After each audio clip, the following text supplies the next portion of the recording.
Hello, I'm Geeta Chadda, professor at the School of Arts and Sciences, and we welcome Professor Kamala Ganesh to conversations at the Azim Premji University. So, thank you, Kamala, for coming to Azim Premji University for this conversation. Professor Ganesh is a sociologist and anthropologist, retired from the University of Mumbai. Her interest areas have been caste, gender, kinship, and religion. A wide expanse of anthropological work that she has done over the last 40 years. Kamala, let me start with asking you in today's world of liberal studies and interdisciplinarity, the we all want to move from one silo to another, integrate the silos of science and social science. You were trained, you did your early degree in science and then you moved into sociology. So, could you tell us a little bit about what were the challenges? Yes, thank you. Thank you for having me here, Geeta. And I thank Azim Premji University for this opportunity. Yes, I was a science student. The time I was in school, at that time in Delhi, in higher secondary, one had to choose between the science and the art stream in the ninth standard when we went from 8th to ninth. And after that, it went on, you followed the same stream. It was very difficult to change midway. I chose science because at that time, science was supposed to be the preferred option if you got good marks. If you got good marks and you didn't go for science, people would wonder why you chose arts. Those were the days. My heart was, as I discovered later, not before. Before I just went mechanically into science because my brother had done that before me, and I was a good student, and so it was assumed, and I didn't think of questioning it. And but soon I started feeling I was okay with the science and the scientific method. And in fact, I think it has given me a good grounding in analytically approaching problems in sociology. But my heart was in debating, in writing, in reading. And I felt that I was not made for science. But I couldn't change it. I went on to do a BSc in chemistry in the University of Madras. Okay. Now, after finishing that, I tried for a year, I did a course in journalism. I was clear that I did not want to do an MSc in chemistry. But what is it that I wanted to do? I was not sure. At that time, I was also reading a lot of women's liberation movement literature and seeing my own family and my own situation and the atmosphere in which I lived. I was able to see it in a different way, looking at it from a gendered, okay, without realizing it. But it was like an eye opener for me, and I wished to know more about it. And I thought, now how can I learn more about this apart from reporting and that kind of somewhat what I considered as surface level comments. I said, how does one understand the situation of women in India? This was in the early 70s. And by coincidence, I came into sociology through a childhood friend who was doing sociology in Bombay University.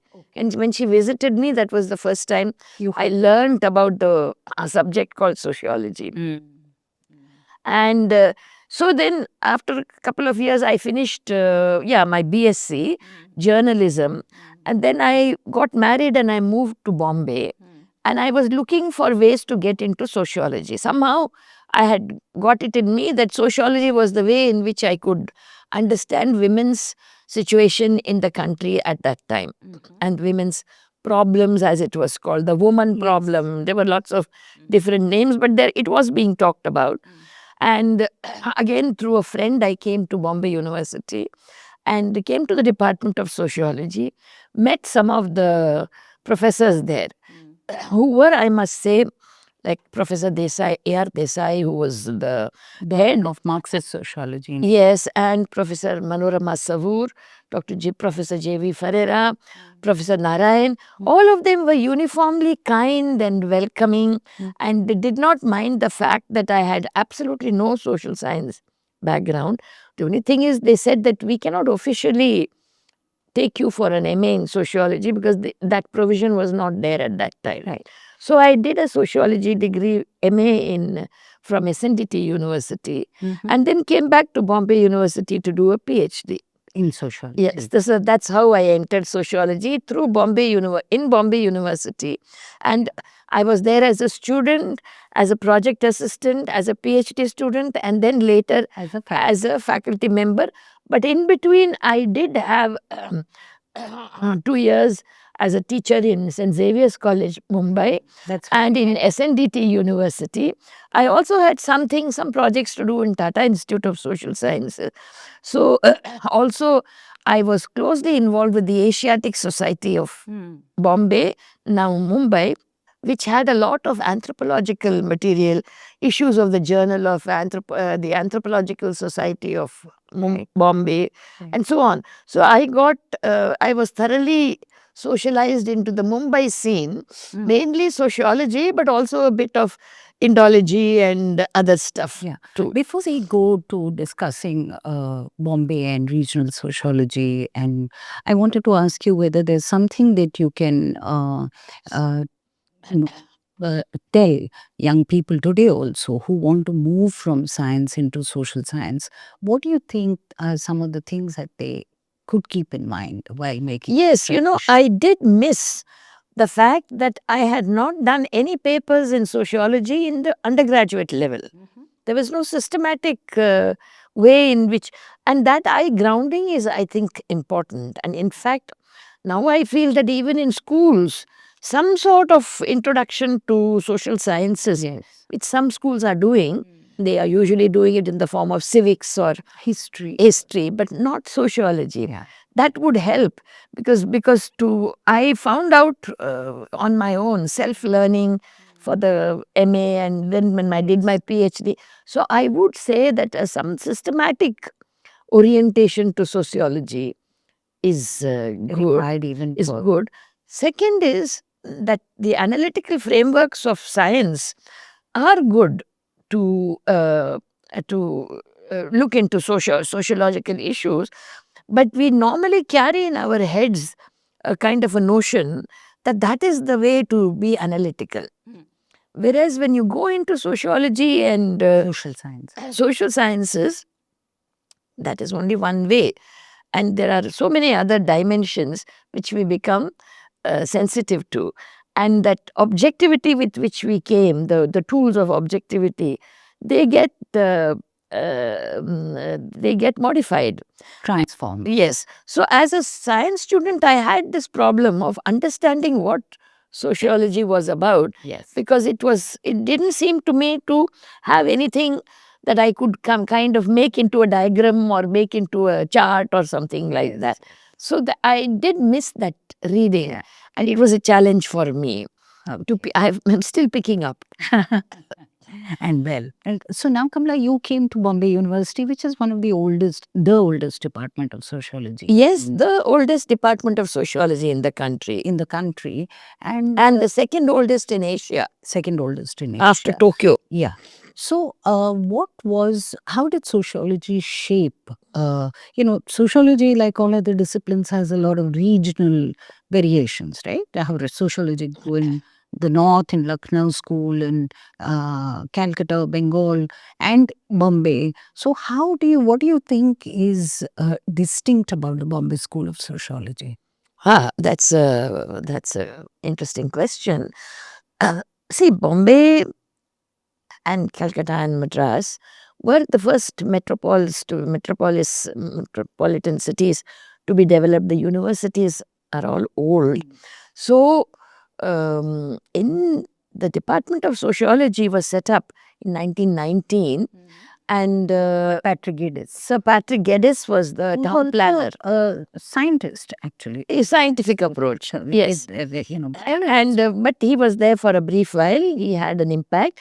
But soon after, Professor G.S. Ghurye, who started off as a Sanskritist, an Indologist, he came to helm the sociology department, and he remained there for a great many years, more than 20 years or so, until his retirement.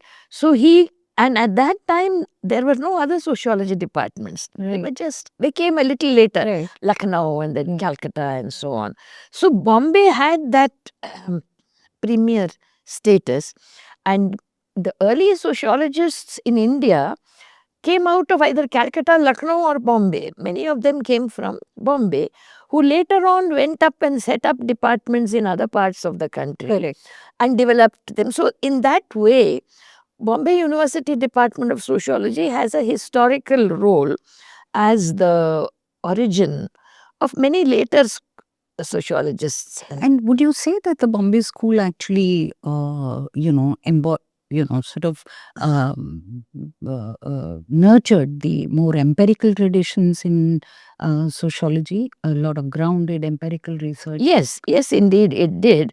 Much of it did have to do with Professor Gurye's interests and his personality. So the interests were such that, I mean, it's a long story, but the root of sociology and social and cultural anthropology being considered largely as within one frame, that which still dominates Indian sociology, that was a reflection of a few senior sociologists, including Professor Gurye. And so they set the pattern. Gurye, in fact, set that pattern for all future departments, which I think is still broadly there. Yeah. But also there was the contrasting perspective that Professor A.R. Desai and then Those came later on. later. No, we'll discuss that when we talk about the Bombay School. Yes. Yeah, but before that, so Bombay was the model for Western India in Baroda and so on. So it had that kind of a role. Also at that time, the Asiatic Society was quite strong, and it had it was the home of the Bombay Anthropological Society, in which Gurye and several others from the sociology department were engaged with. Yeah. Then also this Institute of Indian Culture, which Father Stephen Fuchs had set up, Anthropos, and then new name and so on. That also was very strong in anthropology. Gurye, from various sources, he tried to integrate sociology and anthropology. And to give you a very summary kind of a thing, that was for a while during Professor Desai's years and later, that was a kind of, that it was separated. Not formally, but it was kept at arm's length. There was a divide between. Because I guess the origins of these two disciplines have been very different, no? Sociology and... They have, but when you are studying Indian society and culture, you study traditions as well as everything is in and the self and the simultaneous. other distinction is also... Yes. So, but later in the 1990s onwards, I think there has been a reintegration of social and cultural anthropology with sociology in terms of syllabi, in terms of choice of preferred electives, and so on. So I think there has been a It's a unique in that sense center. Yes. So let me also come to the question of, how disciplines grew and change. So while it's a department completely that started with Gurye's vision and all that, would you say that in the 90s and late 90s particularly, there has been a shift even in Bombay University in the way we look at caste? Absolutely. And there is so much scholarship that has come out from looking at caste from below. Right? Absolutely. So even during or soon after Gurye's time, Professor A.R. Desai was in fact a student of Gurye.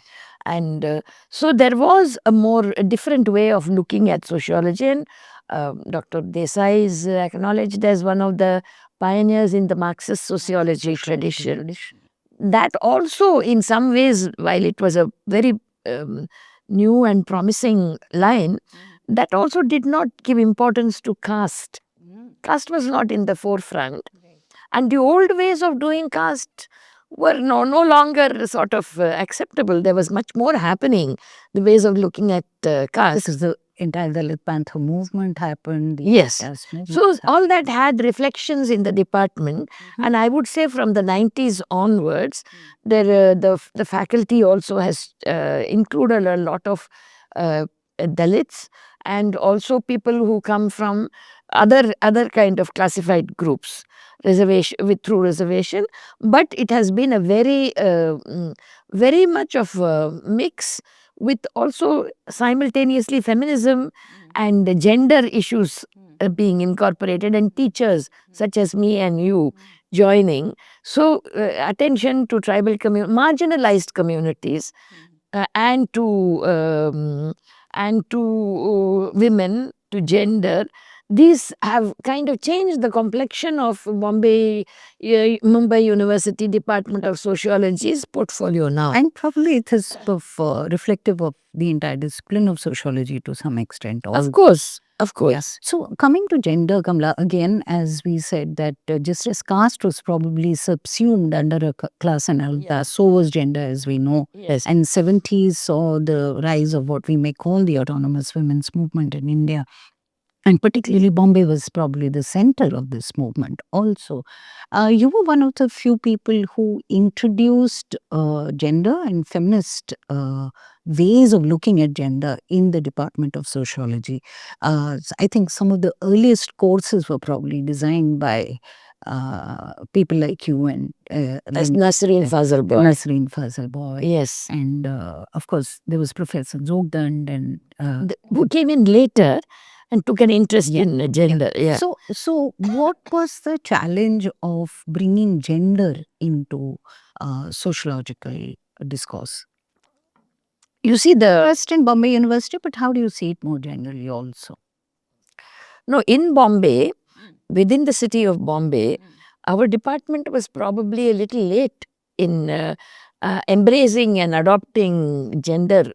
Already SNDT had the Research Center. Research Center for Women's Studies set up in 1974. That's the first of the women's studies centers. And sociology also reflected this because Professor Neera Desai, who was director of RCWS, was also head of sociology for many years. And being a women's university and having had stalwarts like Chandrakala Hate in the faculty, they were oriented towards feminism and women's studies. Tata Institute of Social Sciences also, I think in the 80s, started with Professor Suma Chitnis, started a unit for a cell or a unit for, it was called women's studies. It was called a unit then. Now I think it has become a center. So these two were earlier than norm. See, Mumbai department had all these very big stalwarts, and they were not that, they were sympathetic towards women's studies, but somehow it took some time for people to recognize that this is a very legitimate and scholarly field of inquiry as well. It's not only about movements. And then and that by virtue of being connected to movements and activism, it had something special to give the discipline. What was that? What do you think is that? I think this neutrality, academic neutrality, which was a much valued idea in the heyday of structure functionalism and so on, that, of course, the decentering of that idea came from several sources, but it also came from feminism, feminist approaches, that you can take sides. You don't have to be academically neutral to produce good, sociologically valuable and valid work. So this was one idea. It took some time because somehow if you were in activism or in movement, then it was considered that you are not really a true scholar. Yes. This was a time in the 70s and 80s. Yes. From the 90s, I think it changed because that whole universe changed, in the gendering of society and gendering of academic disciplines, the movements, all that is part of the 90s movements that changed the way perception and social sciences also grew, particularly. All the departments started teaching papers on gender, all or many. Yeah. Yeah. Well, do you recollect which was the first paper that our department, your university, designed on gender specifically? I think it was Sociology of Women, it was called. Okay. And Nasreen and I designed it together. Okay. And it was taught for many years. After some time, some name changes happen. But it is now a very sort of a, it's very much there in the syllabus. Yeah. And Kamala, coming to, we've taught at the same department, and the whole questions of the challenge of the classroom that a pedagogue faces. I've been sort of understanding the difference really between a feminist classroom and sociology classroom. There are similarities and differences. What has been your understanding? How would you reflect? You see, at some point, sociology of women or gender ceased to be done solely by feminists in the department. Everybody was not a feminist in the department. And cannot be also. Cannot be. But they were sympathetic to, of course. But they were people who not necessarily had a background in. So then it became like any other subject sometimes. So to bring back that element of link between real life and the textbook, between movement and activism and women's studies academy, this all took some work and persuading students to look at it. So there was a challenge, but I would only say that since we were a little bit later, we already had such models working in Tata Institute and in IIT Bombay and in SNDT. So these cumulatively, they seeped through to those who were teaching the gender paper, the sociology of women paper. So eventually, I think it came to some sort of a middle ground. Yeah. But as Sharmila Rege talks about, there are many of us talk about it, that one is adding women on approach, and the other is this integrating very much. So women's studies department in the universities did a certain kind of feminism, but our bigger challenge has been to bring gender and feminism within disciplinaries. Yes. I mean, I'm not saying a better or worse approach, but what do you think is the direction in which we should take feminist, say, sociology? See, there is a difference between a department of sociology which teaches sociology of women or sociology of gender and a women's studies center, which is by its very structure, it is meant to be a bridge between academics and movement and activism. Activism, NGO, working for NGOs, social welfare, all that in the field of women. And a academic department of sociology where you can teach these things. But if you are doing activism or movement or new ways, you have to do it separately. Unfortunately, and that I think has been bridged to some extent. But the very structure of university demands that you first do your academic work, then you do what you. The two are separated, but that is not the spirit of feminism. So if feminist sociology can become, in terms of methodology and a lot of experiments have been done. But in terms of actual activism, there is a gap, I would say. Also, from I wanted to understand from you, there is this big, how shall I say, divide between our understanding of, say, research and teaching. But Research and teaching. Yes. And you have, combined the two very effectively. Right? What are the things that you kept in mind in this combination of research and teaching? Does one feed into the other? Yes, in the sense that, of course, one must be able to speak two languages, in the sense of not linguistic languages, but approaches, how you approach your research, and then how you expose the students to it, draw them into it. You have to use different tools and different techniques, and the language. You cannot be in the research language, which is too much of an esoteric thing for all students. So that is the skill that is required. But that doesn't mean that you have to dumb down things for students. Of course not. They have to be exposed to the best research, but in a manner that it does not bring in that kind of jargon that makes it more, Yeah. especially for undergraduate students. Also, a need to, for us teachers, to relate to their real life situations and see how this, how the course structure and what you teach in class, how they will be able to absorb it. So, in other words, the real life needs of the students Of course. to find Or jobs. a larger society for that matter. Yeah, to find jobs, for example, Employment. or in their romantic relationships or their problems with family and so on. Now, our high theory, how does it matter and how does it apply? Relevant. You have to bridge those two levels.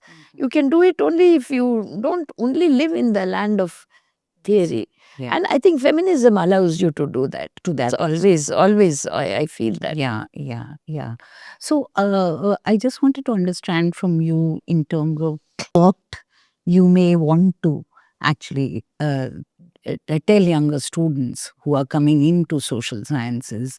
How do you see there's a growing disenchantment with the academia, right, and its place in the world and their lives. How would you encourage them, if you would, to Yes, get academia yes, as an option?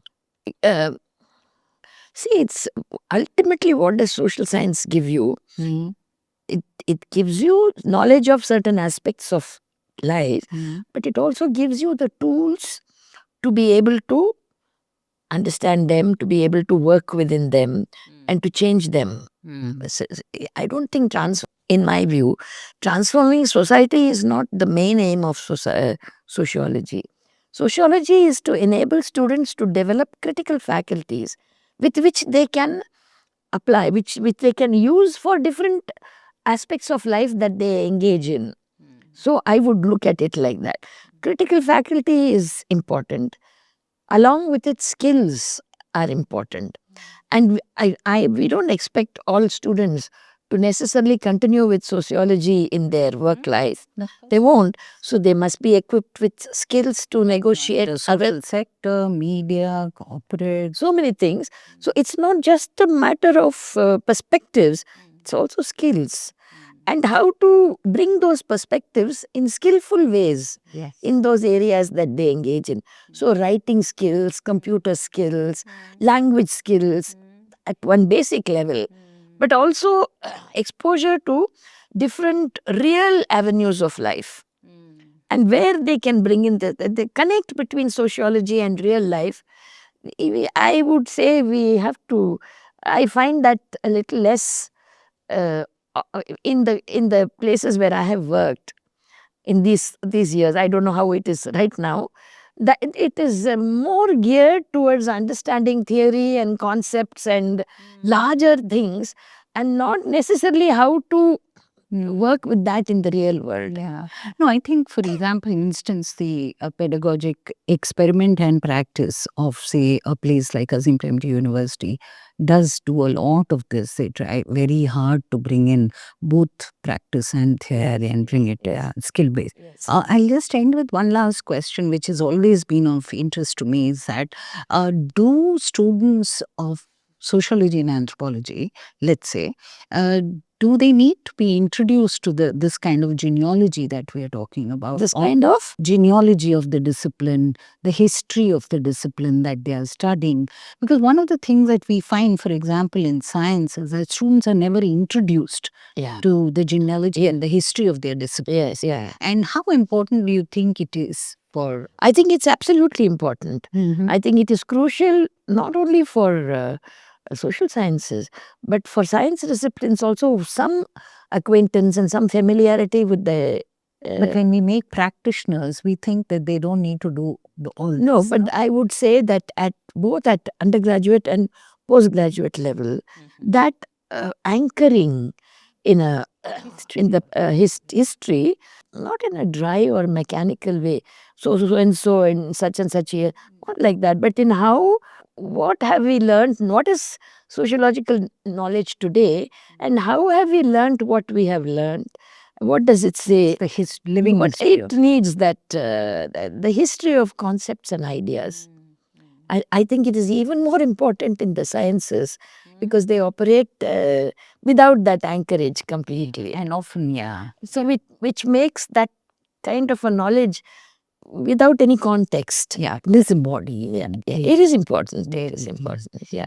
Thank you, Kamala, for a quick insight into what we need to do with the discipline of sociology. I am happy that I came from the sciences, but I only wished I had some more reading experience before jumping into sociology. Sociology. If I had had a 1 year's bridge Yes. course, Yes. familiarizing myself, then yes, to think in two different ways. But I'm glad I did have that initial scientific background for whatever it's worth. Yeah. So thank you. You can inspire a lot of people to come into social science. Thank you so much, Thank you Geeta. so much.